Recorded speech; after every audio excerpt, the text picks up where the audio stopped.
Olá pessoal, tudo bem? No vídeo de hoje nós vamos falar um pouco sobre a união entre pessoas do mesmo gênero ou união homoafetiva, pelo fato de que essa semana o tema voltou à mídia, em decorrência da fala do Papa Francisco e também durante a sabatina do desembargador Cássio Nunes, indicado à vaga de ministro do STF.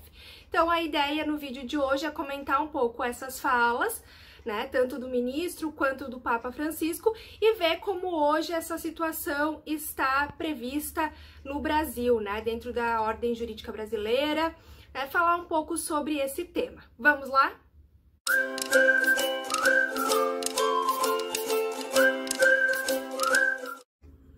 Bom, pessoal, primeiro falando sobre a fala do Papa Francisco. Na verdade, essa fala repercutiu essa semana por conta do lançamento de um documentário biográfico sobre o Papa Francisco, e nesse documentário o Papa então comenta sobre a união entre pessoas do mesmo sexo, entre pessoas do mesmo gênero, união homoafetiva.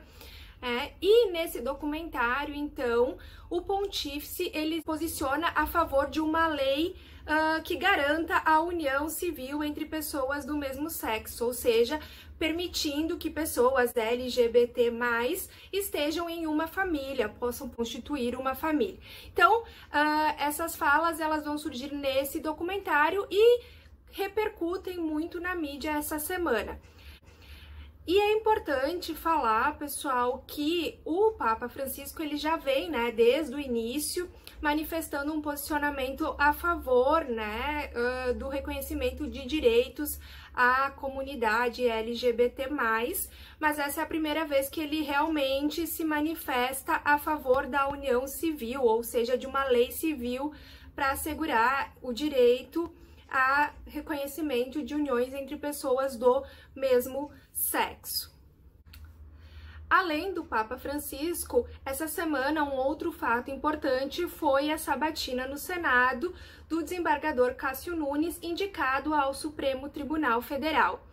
E, ao ser questionado sobre o reconhecimento da união entre pessoas do mesmo gênero, ele buscou se esquivar um pouco da pergunta e afirmou que já havia uma pacificação social com relação aos direitos da comunidade LGBT+, como com relação ao casamento homoafetivo e à adoção de crianças por casais do mesmo sexo. E aí, reproduzindo as falas do desembargador, ele vai dizer que minha opinião como operador do direito é que esses limites foram atingidos, ou seja, há uma certa pacificação social no que diz respeito a isso. Agora compete ao Congresso Nacional, e eu reconheço as dificuldades disso, de fazer a transformação dessa jurisprudência em norma. Então a gente vai ver o que o desembargador está se referindo e também ao que o Papa Francisco está se referindo. Então, pessoal, primeiro é bem importante, O que o Papa Francisco menciona é que ele defende que sejam feitas leis de união civil para pessoas do mesmo gênero poderem constituir matrimônio, certo? Porque eles têm direito de serem cobertos legalmente por esse direito. Isso é o que defende o Papa Francisco. Aqui é bem importante, pessoal, porque apesar de ele ser um religioso, ele não está defendendo o casamento homoafetivo, perante a igreja, o casamento religioso. Ele está defendendo a necessidade de uma lei civil, que reconheça esse direito. Então, na verdade, ele está dizendo o seguinte: perante a igreja, o casamento religioso, isso ainda não é aceito pela Igreja Católica, mas isso não impede que o direito laico, o direito civil, tenham regras, leis que assegurem esse direito. Então isso é bem importante, pessoal, até para reforçar a ideia de que a gente vive num estado laico, ou seja, é um estado em que não há uma separação entre o direito e religião, eles têm esferas diferentes de atuação, né? E o direito é uma coisa, o direito civil, o direito do Estado é uma coisa,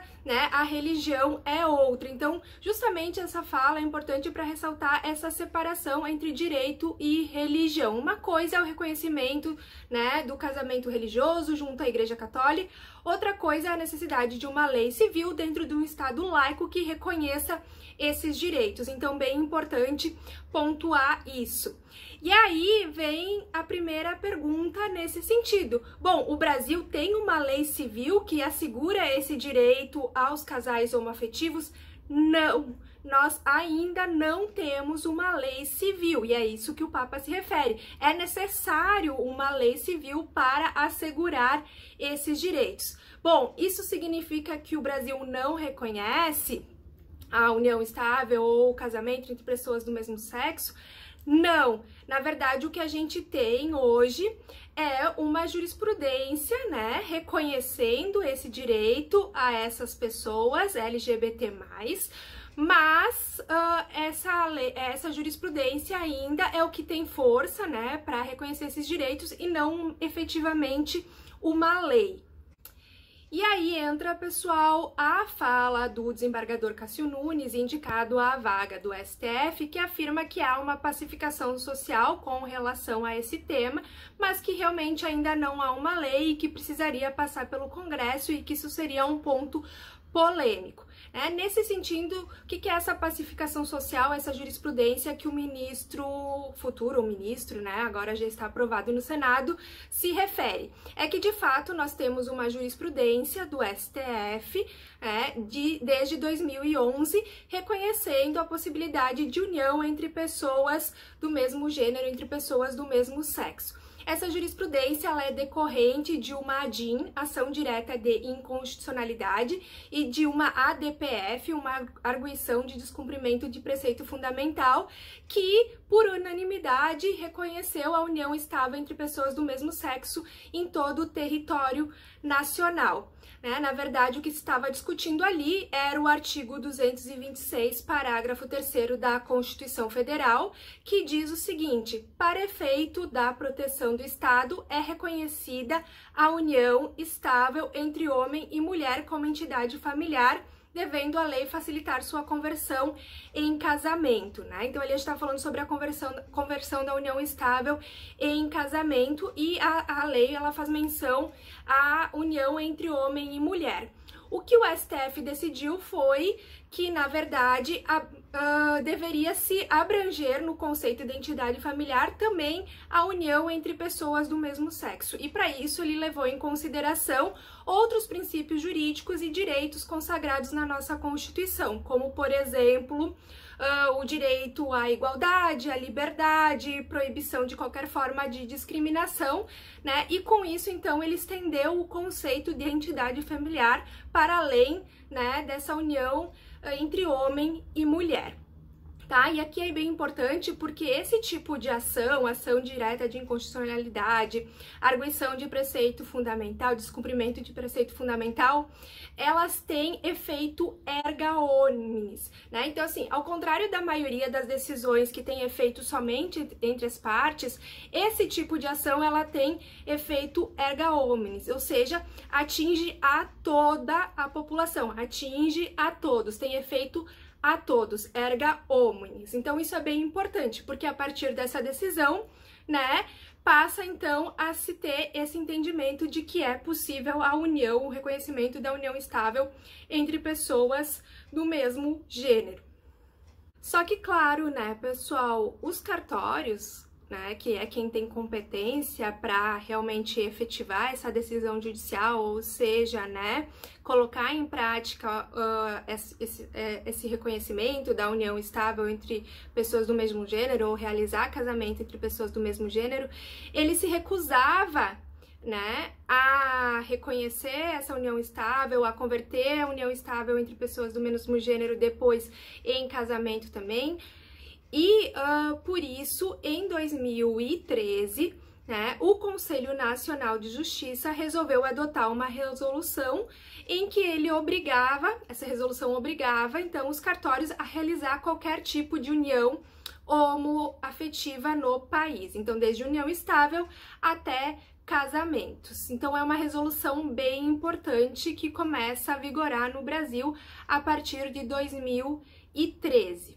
Então, a partir disso, a gente entende que é possível sim, e aí é a principal informação que eu quero passar aqui, que é possível tanto o reconhecimento da união estável, a realização da união estável em cartório, a conversão da união estável em casamento e também diretamente o casamento civil entre pessoas do mesmo gênero. Então, aqui é bem importante falar o seguinte, pessoal, não temos uma legislação hoje ainda que permita o casamento entre pessoas do mesmo gênero, tá? O que a gente tem, né, e é pacificado, é uma decisão do STF, é um entendimento do STF e essa resolução do Conselho Nacional de Justiça obrigando os cartórios a dar efetividade a essa decisão do STF. Agora, né, é importante ressaltar aqui que esse entendimento do STF é algo pacífico hoje, mas pode ser que no futuro, com a modificação da composição, né, do próprio STF, esse entendimento venha a ser modificado. E aí entra a importância de uma lei civil que garanta, então, esses direitos. Além disso, pessoal, como a resolução ela não tem força de lei, né, essa resolução do Conselho Nacional de Justiça, ainda existe a possibilidade de que alguns cartórios continuem a se negar a realizar esse tipo de união. E aí é bem importante saber que, caso o cartório venha a se recusar a realizar esse tipo de união, é preciso, então, fazer uma denúncia dessa atitude, né, do cartório em um tribunal de justiça, certo? Então, pode ser feitas medidas administrativas, fazendo uma denúncia, né, no Tribunal de Justiça do seu estado. Lembrando ainda, pessoal, que o presidente do Supremo, na época dessa decisão judicial que eu mencionei para vocês, ele concluiu a votação dessas ações, né, pedindo ao Congresso Nacional que regulamentasse essa decisão do STF. Então, desde 2011 é que se reforça a necessidade de, apesar de haver uma decisão do STF, que haja também uma lei civil sobre o tema.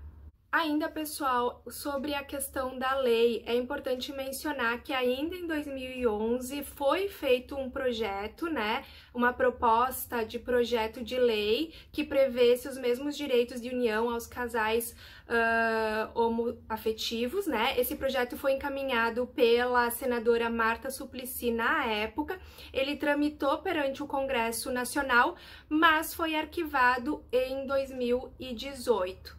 Certo?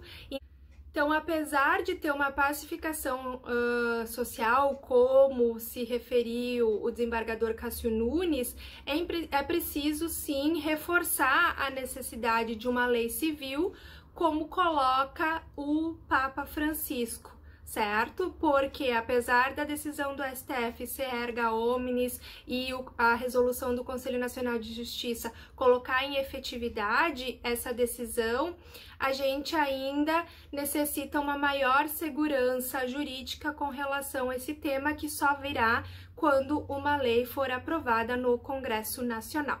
Espero que esse vídeo tenha ajudado vocês a compreenderem um pouco mais esse tema, né? Qualquer dúvida, deixe um comentário e eu espero vocês no próximo vídeo. Até mais!